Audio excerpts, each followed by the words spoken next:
Now, the first thing, though, that we have to do is to get our perspectives with some background about the basic ideas which influence our everyday common sense, our fundamental notions about what life is about.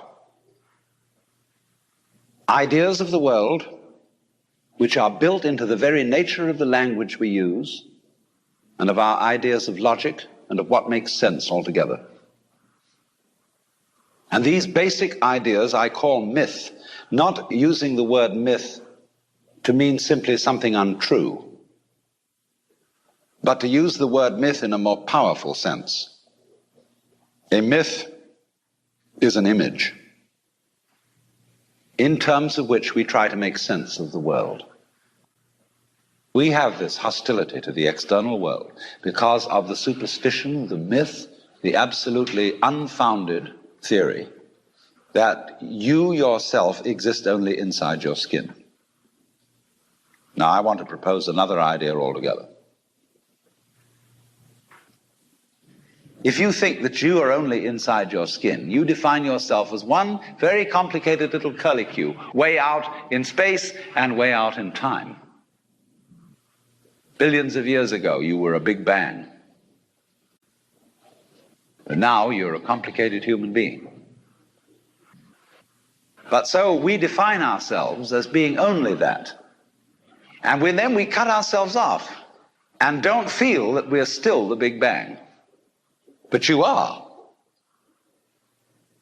Depends how you define yourself. You are the Big Bang, the original force of the universe, coming on as whoever you are. See, when I meet you, I see not just what you define yourself as, Mr. So-and-so, Miss So-and-so, Mrs. So-and-so. I see every one of you as the primordial energy of the universe coming on at me in this particular way.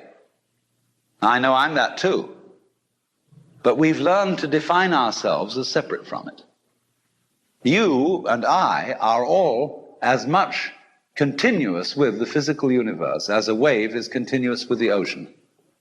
The ocean waves, and the universe peoples. And as the wave, I wave at you and say, you! The world is waving at me with you and saying, hi, I'm here. But the way we feel and sense our existence, being based on a myth that we are made, that we are parts, that we are things, our consciousness has been influenced so that each one of us does not feel that. We feel we have been hypnotized, literally hypnotized by social convention into feeling and sensing that we exist only inside our skins, that we are not the original bang, but just something out on the end of it. And therefore we are scared stiff. Because my wave is going to disappear. And I'm going to die. And that would be awful. You are a fluke. You are a separate event. And you run from the maternity ward to the crematorium, and that's it, baby. Now, why does anybody think that way? There's no reason to, because it isn't even scientific. It's just a myth. If there is any such thing at all as intelligence and love and beauty, well, you found it in other people. In other words, it exists in us as human beings. And as I said, if it is there in us, it is symptomatic of the scheme of things. We are as symptomatic of the scheme of things as the apples are symptomatic of the apple tree or the rose of the rose bush.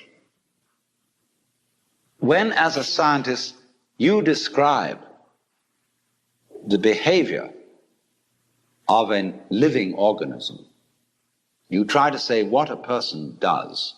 It's the only way in which you can describe what a person is. Describe what they do. Then you find out that in making this description, you cannot confine yourself to what happens inside the skin. So if that is necessary, if, in other words, in order to describe my behavior, I have to describe your behavior and the behavior of the environment, it means that we've really got one system of behavior. that what I am involves what you are. I don't know who I am unless I know who you are. And you don't know who you are unless you know who I am. In other words, we're not separate. We and our environment, and all of us and each other, are interdependent systems. We know who we are in terms of other people. We all lock together. And any good scientist knows that what you call the external world is as much you as your own body. But the problem is, you see, we haven't been taught to feel that way. The myths underlying our culture and underlying our common sense have not taught us to feel identical with the universe, but only parts of it, only in it, only confronting it, aliens. And we are, I think, quite urgently in need of coming to feel that we are the eternal universe, each one of us. Otherwise, we're going to go out of our heads. The existence, the physical universe, is basically playful. There is no necessity for it whatsoever. It isn't going anywhere. That is to say, it doesn't have some destination that it ought to arrive at. But that it is best understood by analogy with music.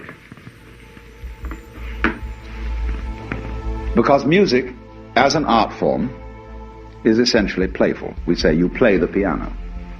You don't work the piano. Why? Music differs from, say, travel. When you travel, you are trying to get somewhere. One doesn't make the end of a composition the point of the composition. If that were so, the best conductors would be those who played fastest. And there would be composers who wrote only finales.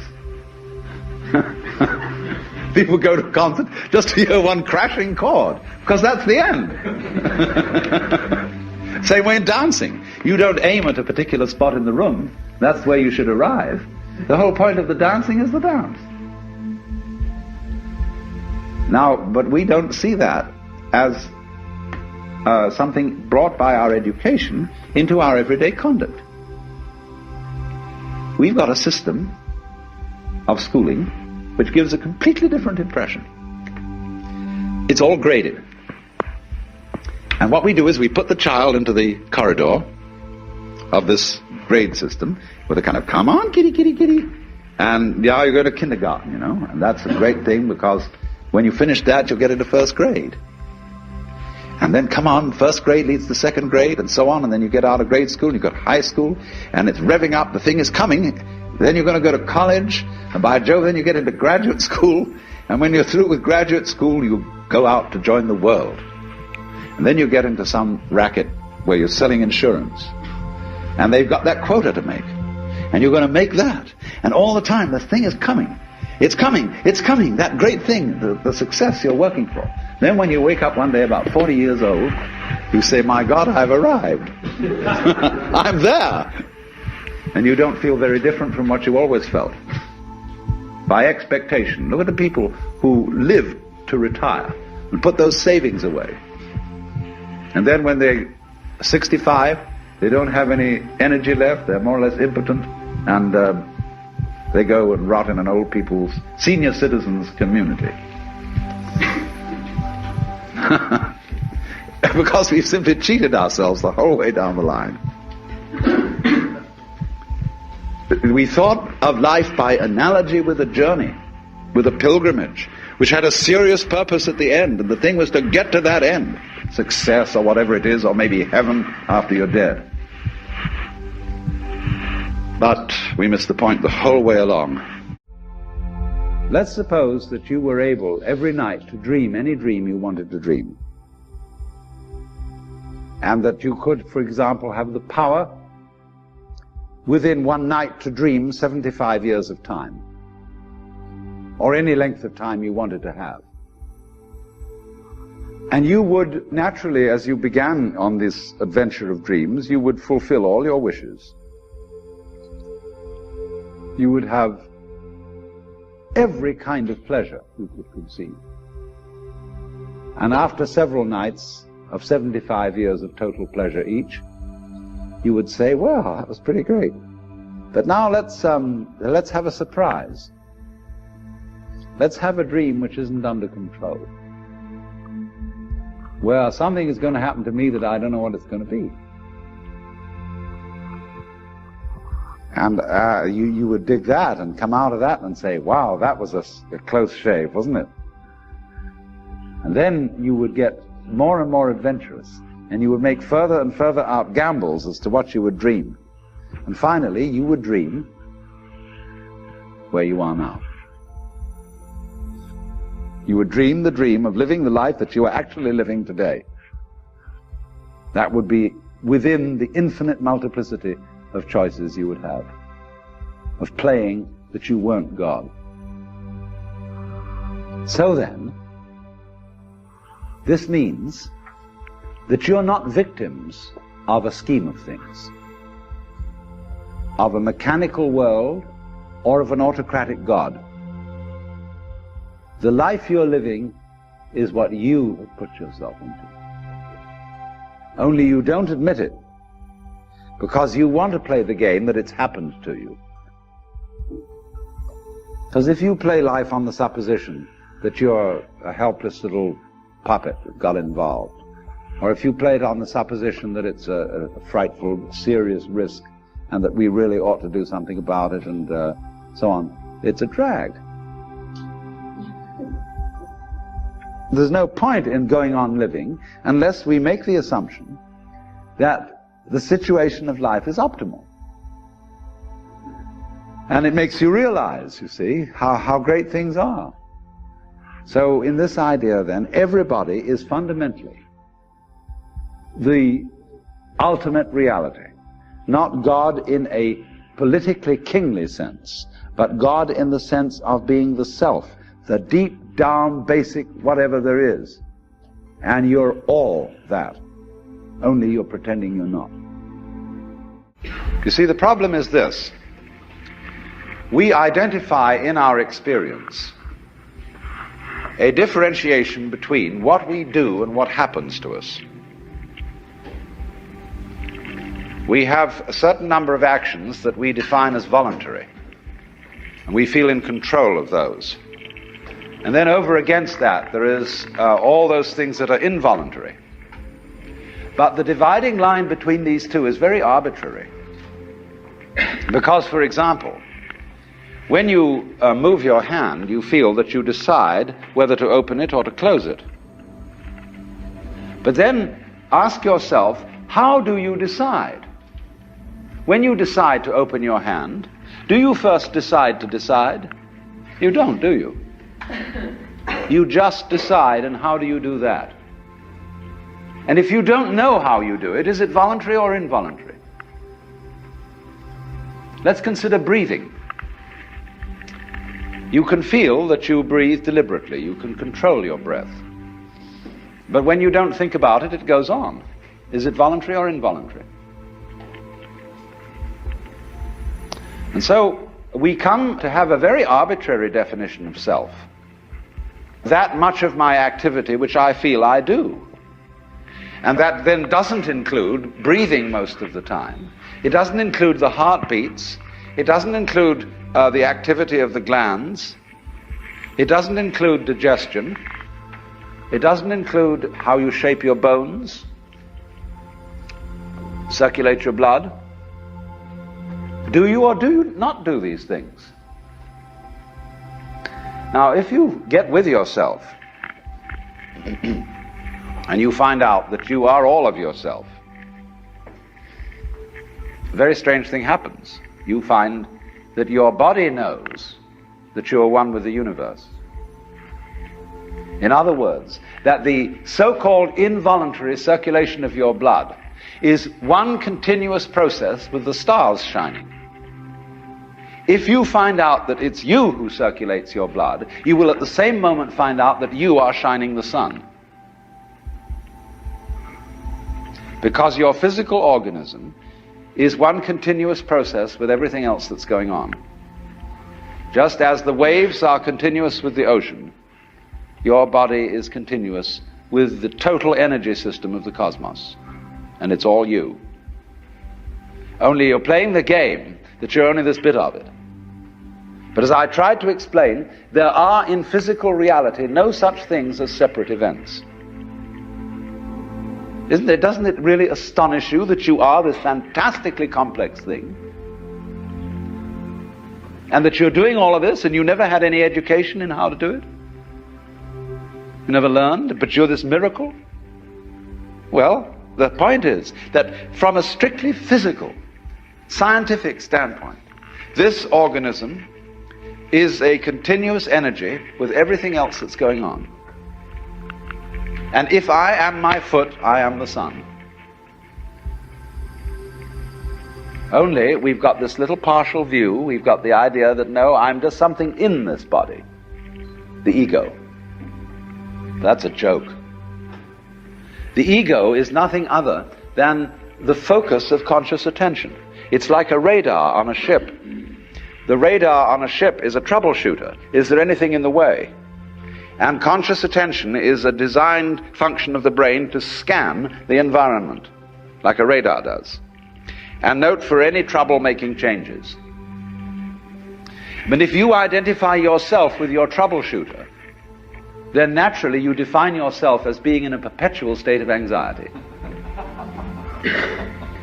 And the moment we cease to identify with the ego and become aware that we are the whole organism, you realize as the first thing how harmonious it all is. Because your organism is a miracle of harmony. All this thing functioning together. Even those corpuscles and creatures that are fighting each other in the bloodstream and eating each other up. If they weren't doing that, you wouldn't be healthy. So what is discord at one level of your being is harmony at a higher level. And you begin to realize that, and you begin to be aware too that the discords of your life and the discords of people's life, which are a fight at one level, at a higher level of the universe, are healthy and harmonious. And you suddenly realize that everything that you are and do is at that level as magnificent and as free of any blemish as the patterns in waves, the markings in marble, the way a cat moves, and that this world is really okay and can't be anything else, because otherwise it couldn't exist. So then, if you awaken from this illusion, you can feel yourself not as a stranger in the world, not as something here on probation, not as something that has arrived here by fluke, but you can begin to feel your own existence as absolutely fundamental. What you are basically, deep, deep down, far, far in, is simply the fabric and structure of existence itself. So in this idea then, everybody is fundamentally the ultimate reality. Not God in a politically kingly sense, but God in the sense of being the self, the deep down basic whatever there is. And you're all that, only you're pretending you're not. What do you desire? What makes you itch? What sort of a situation would you like? Let's suppose, I do this often in vocational guidance of students. They come to me and say, well, we're getting out of college and we haven't the faintest idea what we want to do. So I always ask the question, what would you like to do if money were no object? How would you really enjoy spending your life? Well, it's so amazing. As a result of our kind of educational system, crowds of students say, well, we'd like to be painters, we'd like to be poets, we'd like to be writers, but as everybody knows, you can't earn any money that way. Or another person says, well, I'd like to live an out-of-doors life and ride horses. I say, do you want to teach in a riding school? Let's go through with it. What do you want to do? When we finally got down to something which the individual says he really wants to do, I will say to him, you do that. And forget the money. Because if you say that getting the money is the most important thing, you will spend your life completely wasting your time. You'll be doing things you don't like doing in order to go on living, that is, to go on doing things you don't like doing, which is stupid. Better to have a short life that is full of what you like doing than a long life spent in a miserable way. And after all, if you do really like what you're doing, it doesn't matter what it is, you can eventually turn it, you could eventually become a master of it. It's the only way to become a master of something, to be really with it. And then you'll be able to get a good fee for whatever it is. So don't worry too much. Somebody's interested in everything. And anything you can be interested in, you'll find others who are. But it's absolutely stupid to spend your time doing things you don't like in order to go on spending things you don't like, doing things you don't like, and to teach your children to follow in the same track. See, what we're doing is we're bringing up children and educating them to live the same sort of lives we're living, in order that they may justify themselves and find satisfaction in life by bringing up their children, to bring up their children to do the same thing, so it's all retch and no vomit. It never gets there. And so, therefore, it's so important to consider this question: what do I desire? Well, when we answer that question in a naive way, we figure out that we want to desire, what we want is to control everything. To create girls that don't grow old, apples that don't rot, clothes that never wear out, conveyances that get from one place to another instantly so we don't have to wait, power available to do anything that you could conceive and do it just instantly like that. To get this funny technological omnipotence. But if you take time out to think about that and really go into it with your full strength of imagination and find out whether that's where you want to be, you will soon see that's not what you want. Because the moment you have a situation where you are really in control of things, that is to say, in which the future is almost completely predictable, you will see, as I said last night, that a completely predictable future is already the past. You've had it. And that's not what you wanted. You want a surprise.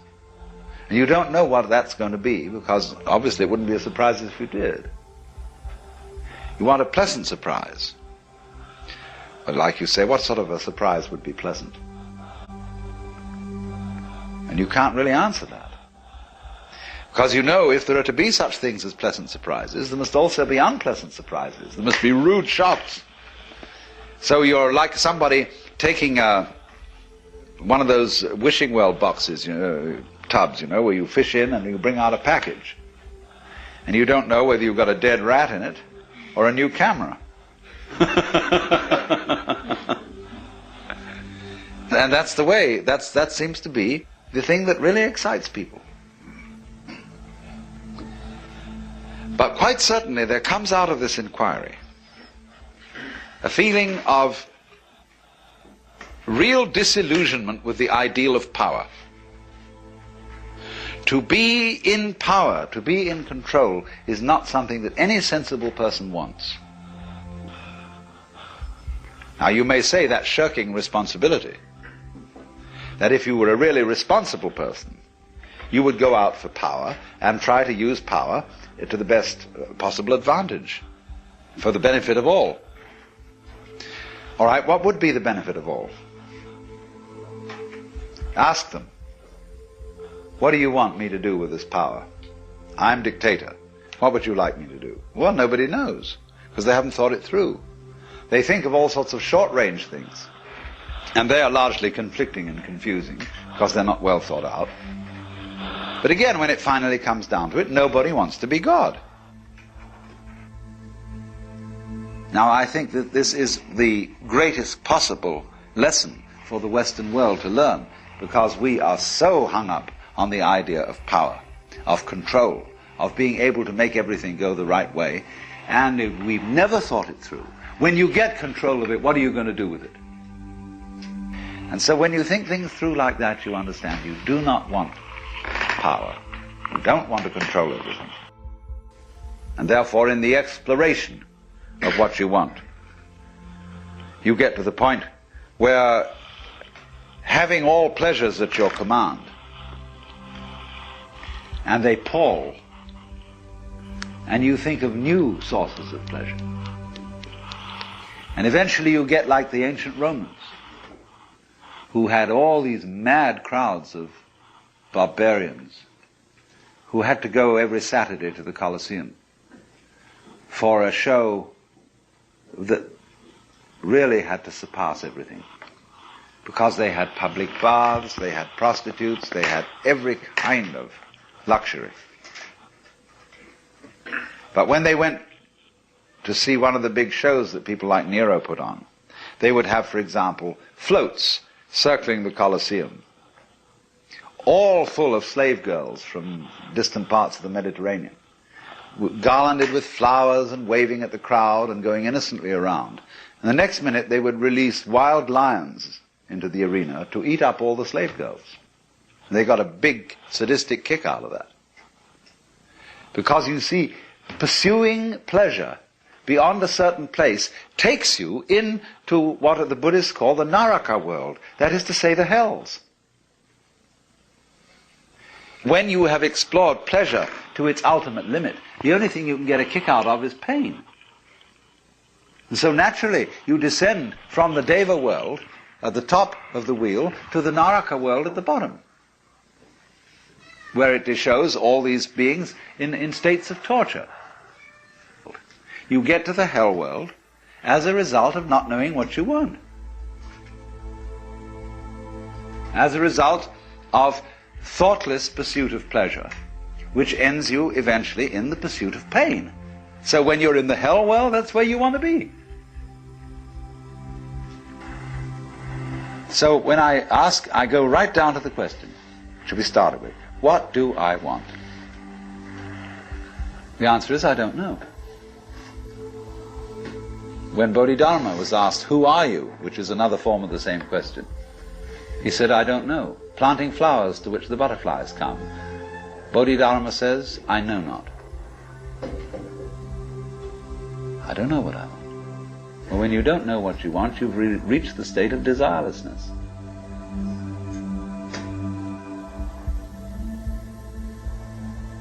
When you really don't know.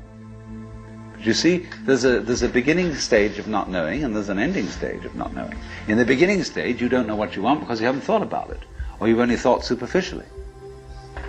And then when somebody forces you to think about it and go through and say, yeah, I think I'd like this, I think I'd like that, I think I'd like the other, there's the middle stage. Then you get beyond that. Say, is that what I really want? In the end you say, no, I don't think that's it. I might be satisfied with it for a while, and I wouldn't turn my nose up at it, but it's not really what I want. Why don't you really know what you want? Two reasons that you don't really know what you want. Number one, you have it. Number two, you don't know yourself, because you never can. The Godhead is never an object of its own knowledge. Just as a knife doesn't cut itself, fire doesn't burn itself, light doesn't illumine itself. It's always an endless mystery to itself. I don't know. And this I don't know, uttered in the infinite interior of the spirit,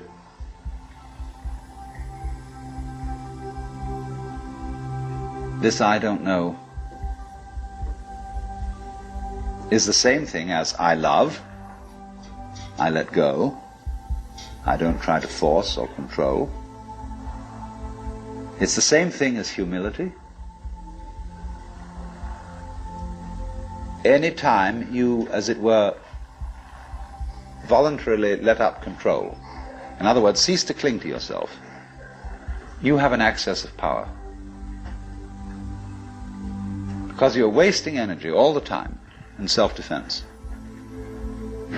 trying to manage things, trying to force things to conform to your will. The moment you stop doing that, that wasted energy is available. And therefore you are, in that sense, having that energy available, you are one with the divine principle. You have the energy.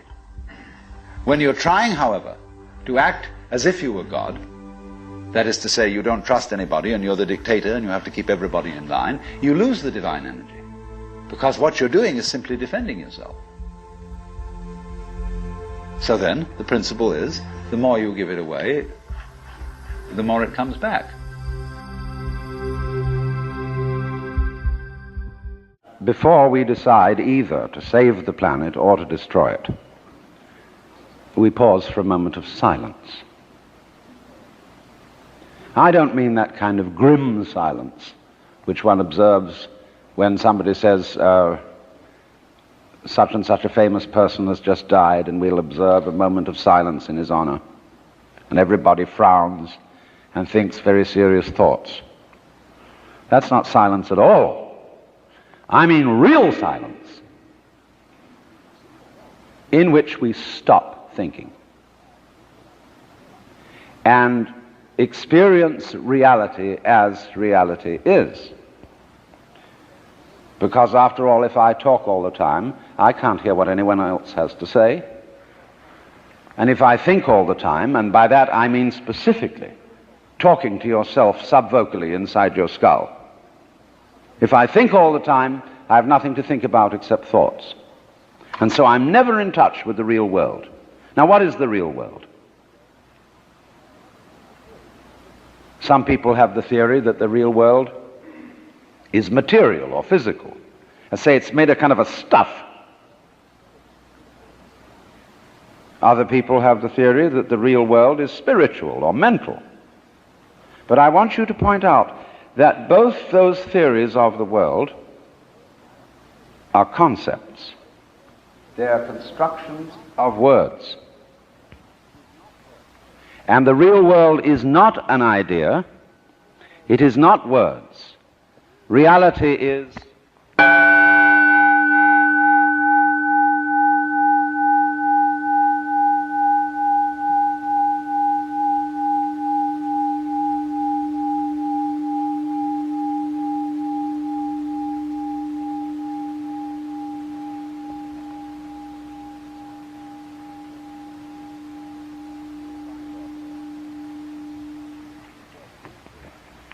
you will find, therefore, that if you get with reality, all sorts of illusions disappear. And I will mention several illusions that have not this kind of existence.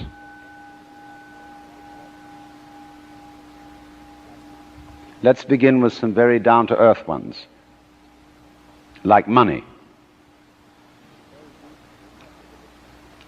Money is a very useful method of accounting. It is a measure of wealth in the same way as inches are measures of length and grams measures of weight. You cannot eat money. You could have a fantastic quantity of dollar bills and stock certificates on a desert island, and they would be useless to you. What you would need would be food and animals and companions. Money simply represents wealth in rather the same way that the menu represents the dinner. Only we are psychologically perverted in such a way that some of us would rather have money than real wealth. But you know, you cannot drive in 5 cars at once, even though they be Cadillacs. You cannot live simultaneously in 6 houses or eat 12 roasts of beef at one meal. There is a limit to what one can consume. So that's one of the sort of confusions I'm talking about. Another is that we confuse ourselves as living organisms with our idea of ourselves. That is to say, with a conception of myself which is called the personality or ego.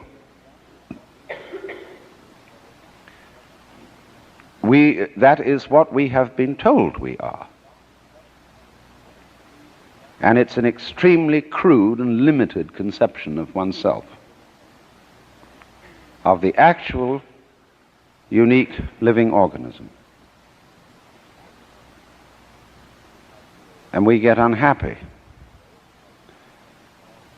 because we're thinking of ourselves in this way, because we think, well, gee, I'm going to die. I once talked to a woman who came to me and said she was afraid of death. And we went into it in a long conversation. I said, what are you really afraid of? And she thought it over, and he said, do you know, what I'm going to be afraid of is what other people are going to say. They're going to say, poor old Gert, she couldn't last it through. Because you see, who you think you are is entirely dependent on who people have told you you are. You're not that. Then another thing that bothers us is time. Most people nowadays say, I have no time. Of course you don't. Because you are not aware of the present. You know, the present is represented on your watch by a hairline that is as thin as possible, as is consistent with visibility. And so everybody thinks the present is, instead of,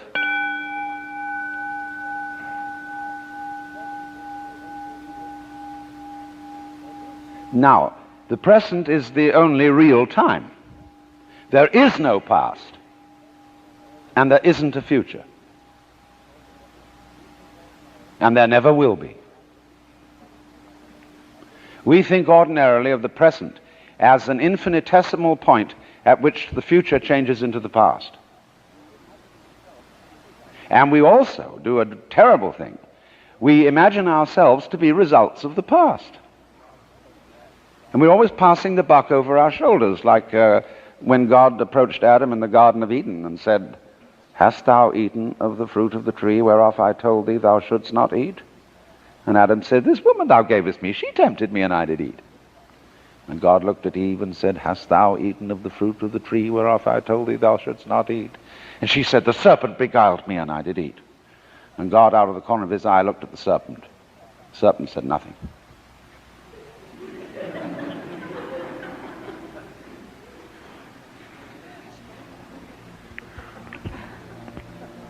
So you see, we're always passing the buck. And don't realize that the past is caused by the present, as the wake of a ship flows back from the prow. Now, the wake doesn't drive the ship any more than the tail wags the dog.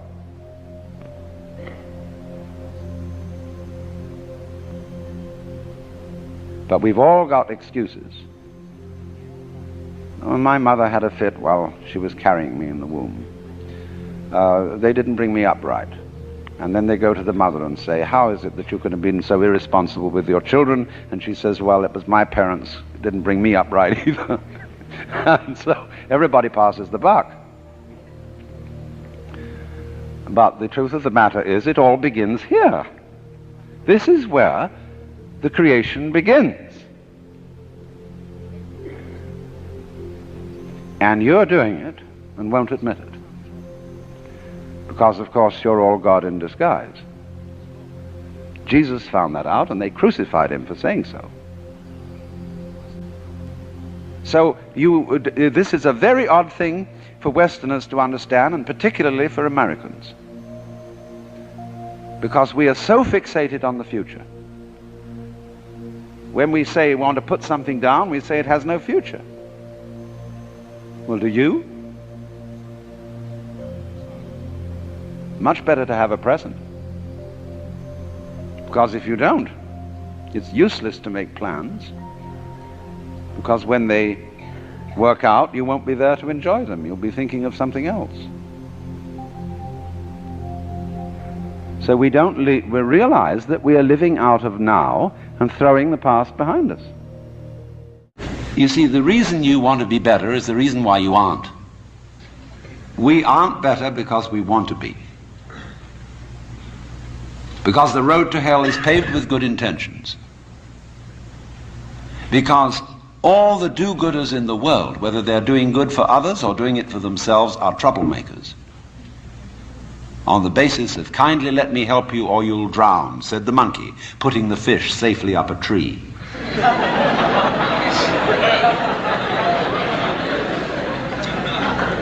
We white Anglo-Saxon Protestants, British, German, American,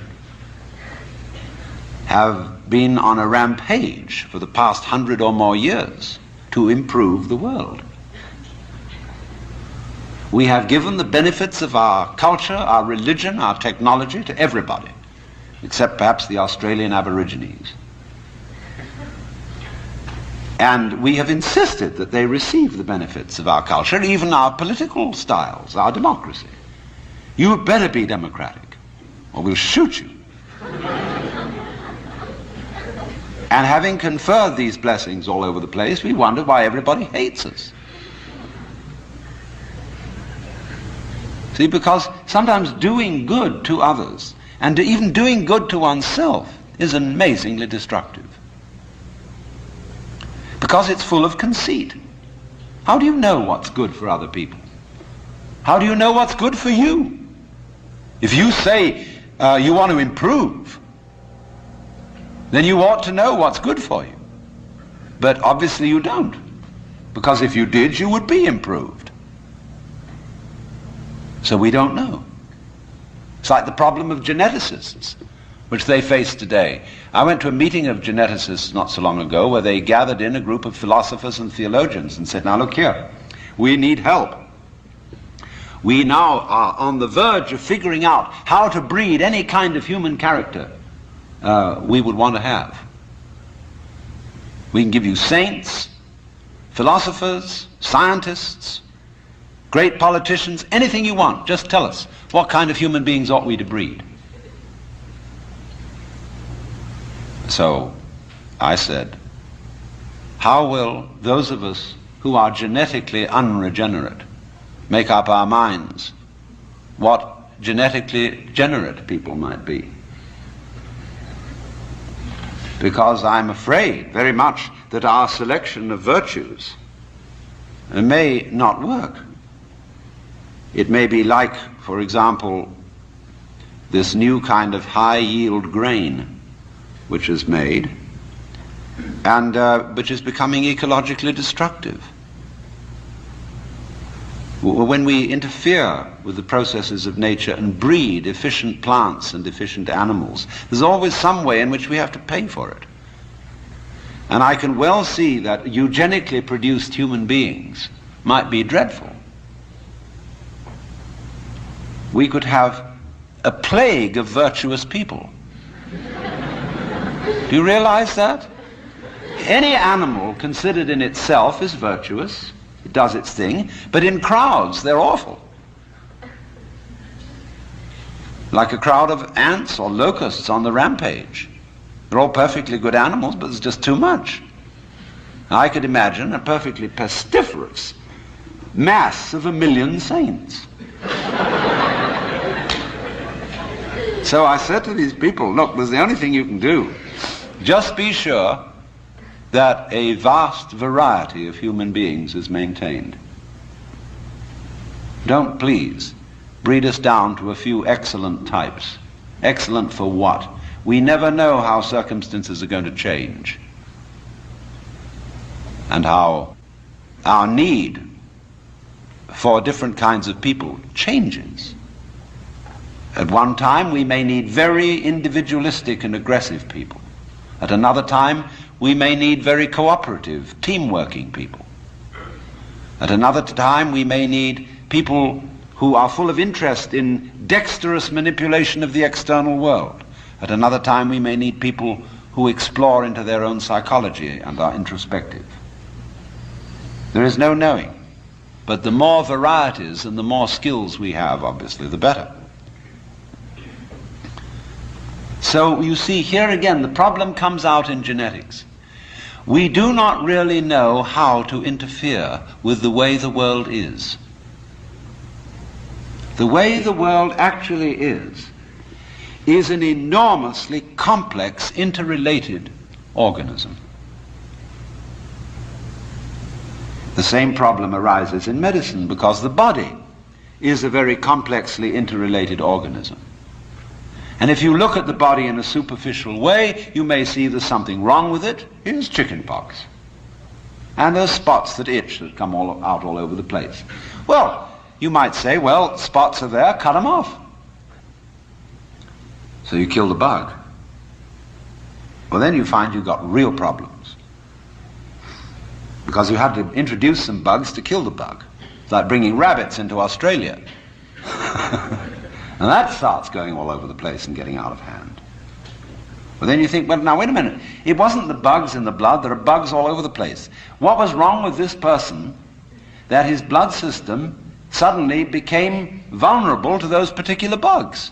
His resistance wasn't up. Therefore, what you should have given him was not an antibiotic, but vitamins.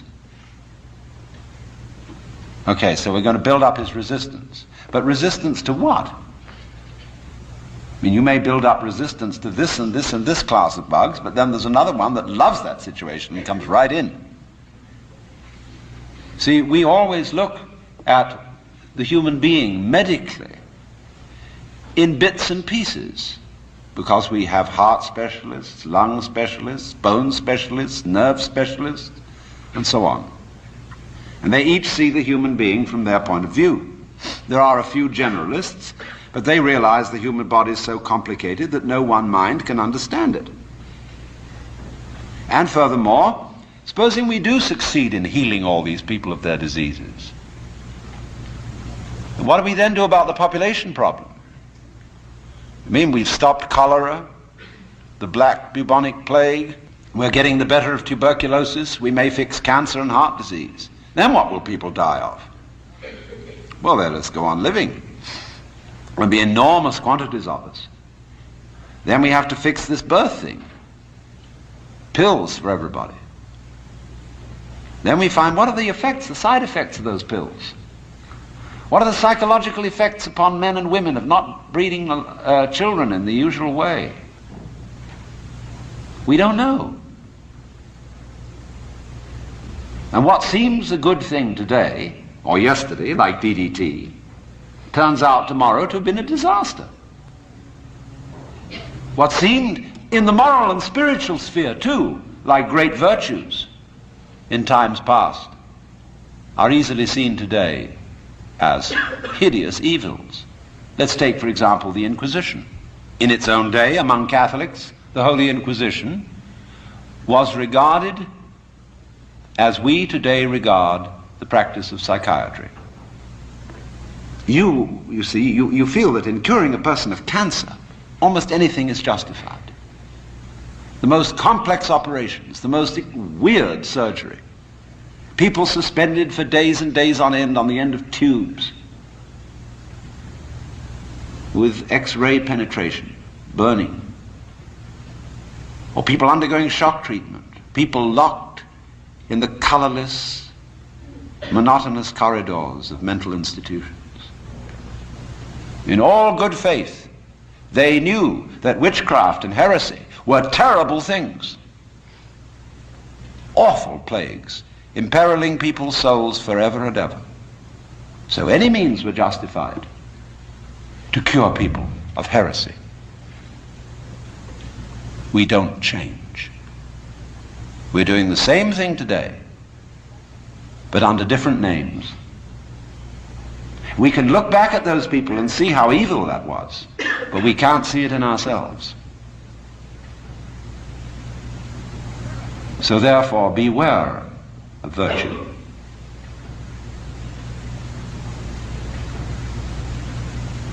Lao Tzu, the Chinese philosopher, said, the highest virtue is not virtue, and therefore really is virtue.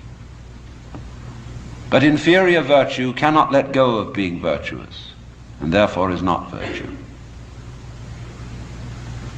Translated in more of a periphrastic way, the highest virtue is not conscious of itself as virtue, and therefore really is virtue. Lower virtue is so self-conscious that it's not virtue. In other words, when you breathe, you don't congratulate yourself on being virtuous. But breathing is a great virtue. It's living. When you come out with beautiful eyes, blue or brown or green as the case may be, you don't congratulate yourself for having grown one of the most fabulous jewels on earth. So it's just eyes. And you don't account it a virtue. To see, to entertain the miracles of color and form. You say, oh, that's just... But that's real virtue. Virtue in the sense, the old sense of the word, a strength, as when we talk about the healing virtue of a plant. That's real virtue. But the other virtues are stuck on. They're ersatz, they're imitation virtues. And they usually create trouble. Because more diabolical things are done in the name of righteousness. And be assured that everybody of whatever nationality or political frame of mind or religion always goes to war with a sense of complete rightness. The other side is the devil. Our opponents, whether in China or Russia or Vietnam, have the same feeling of righteousness about what they're doing as we have on our side. And a plague on both houses, because, as Confucius said, the goody-goodies are the thieves of virtue, which is the form of our own proverb. The road to hell is paved with good intentions. It's all become clear that there is no puzzle about this universe. What makes you think there are puzzles about this universe? Very simple reason. You're trying to explain it. And when you explain things, what do you mean by explanation? There are several meanings of explanation. There's really one basic meaning. But first of all, to be able to translate what is happening into terms of words or numbers. In other words, to describe. But a real explanation is not just a description. It's a description which enables us to control what we are describing. But didn't we see in the last session that to control the world is not really what we want to do?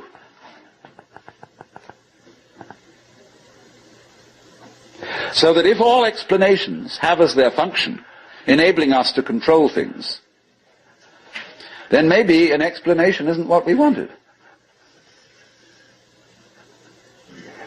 And furthermore, you can very simply see that what makes things complicated is explaining them. When somebody explains to you how a flower works, and he's a great botanist, and analyzes all the innards of a flower, and shows the channels, the fibers, the processes of reproduction, and so on that go on in it, everybody stands fascinated. Say, how complicated that is. How clever God must have been to create that flower, to have all that complexity going. It isn't complicated at all. It's only complicated when you start thinking about it. Because the vehicle of words is a very clumsy one. And when you try to talk about the processes of nature, what is complicated is not the processes of nature, but trying to put them into words. That's as complicated as trying to drink up the ocean with a fork. It takes forever. And so this intense complexity that we see in everything is created by our attempt to analyze it all. And so what we do is, you see, when we analyze, we use our eyes and ears as scalpels. And we dissect everything. And we have to put a label on every piece we chop off. And so we scalpelize and we get it right down to atoms, getting finer and finer, and we suddenly thought, well, we've got to the end of it, because the word atom means what is not cuttable. Atomos. But then we found we could cut the atom. And lo and behold, big fleas had little fleas upon their backs to bite them. And it goes on forever. There is no end to the minuteness which you can unveil through physical investigation. For the simple reason that the investigation itself is what is chopping things into pieces. And the sharper you can sharpen your knife, the finer you can cut it. And the knife of the intellect is very sharp indeed. And the sophisticated instruments that we can now make, well, there's probably no limit to it. But in a way, all that is vain knowledge. In a way. Because you see, what it does is, it gives you the illusion that you've solved your problems. When you have controlled certain things, and you have solved certain problems, practical problems, you say, fine, more of that, please. Let's go on solving problems. And then you do. You create a world of people, as we are today, far more comfortable than people who lived in the 19th century. Just remember the troubles of going to a dentist when you were children, or some of you when you were children, of medicine, of badly heated homes, of all sorts of things that we don't put up with anymore. But the problem is we keep running into this thing that all constant stimulations of consciousness become unconscious. And when we take it as a matter of course to have certain comforts, then we switch the level on which we worry. When you solve a whole set of problems, people find new ones to worry about. And after a while, you begin to get that haven't we been here before feeling. Aren't we just going round on a cycle and doing the same old thing over and over and over again because we don't realize that we're chasing our own tails?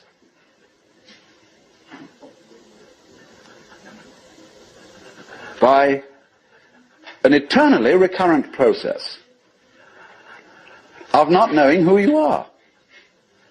That is the hide and seek. That is the nature of what the Hindus call the Manvantara and the Pralaya, the period of the Manvantara in which the worlds are manifested, and the period of the Pralaya in which the worlds are withdrawn from manifestation. In and out, in and out. Evermore came out by the same door as in I went. And the thing is to get to the point where you can see that you are doing that in every moment of your existence, with every tiny little atom of your body. You now, at this minute, you see, are the whole system of inning and outing. In other words, you often think perhaps, maybe a long, long time ahead, I shall reach the point where I wake up from manifestation and overcome the world illusion and discover that I am the supreme reality behind all this diversification. My friends, there is no diversification.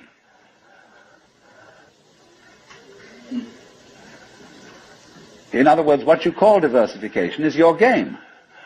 In the same way as you chop the thing and then you say it is made of pieces. Because you forget that you cut it. And so when you see the world as complicated and that there are life problems and that you might one day succeed. See, hundreds and hundreds of people are running like mad after something that they call that is success, and they have no idea what it is. Now then, there's something else.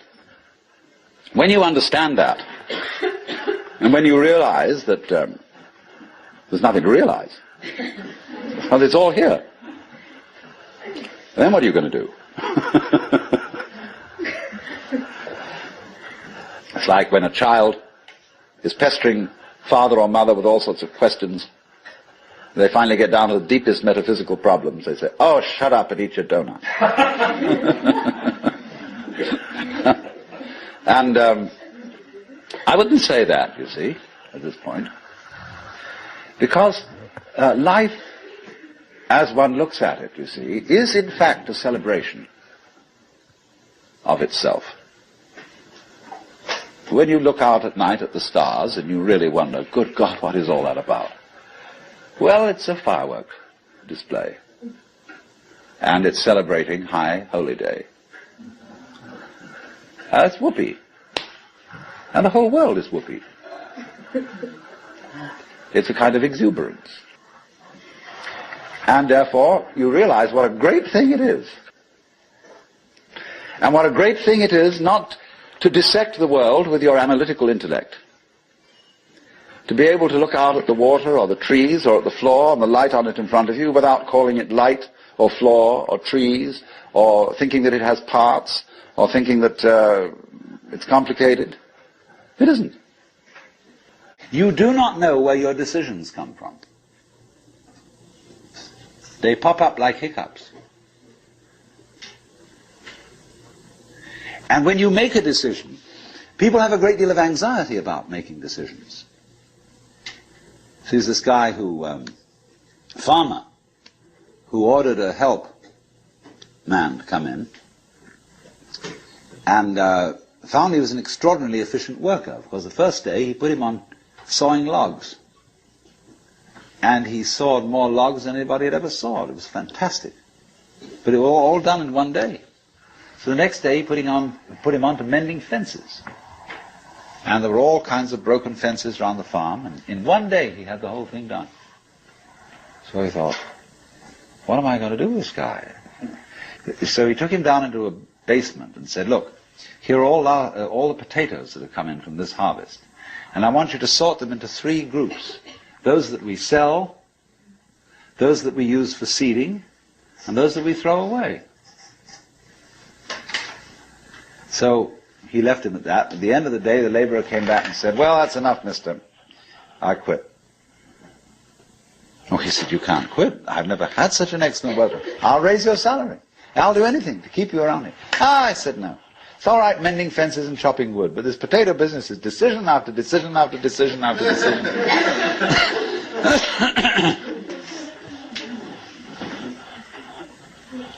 So when we decide, we're always worrying, did I think this over long enough? Did I take enough data into consideration? And if you think it through, you find you never could take enough data into consideration. The data for a decision in any given situation is infinite. So what you do is, you go through the motions of thinking out what you will do about this. And then when the time comes to act, you make a snap judgment.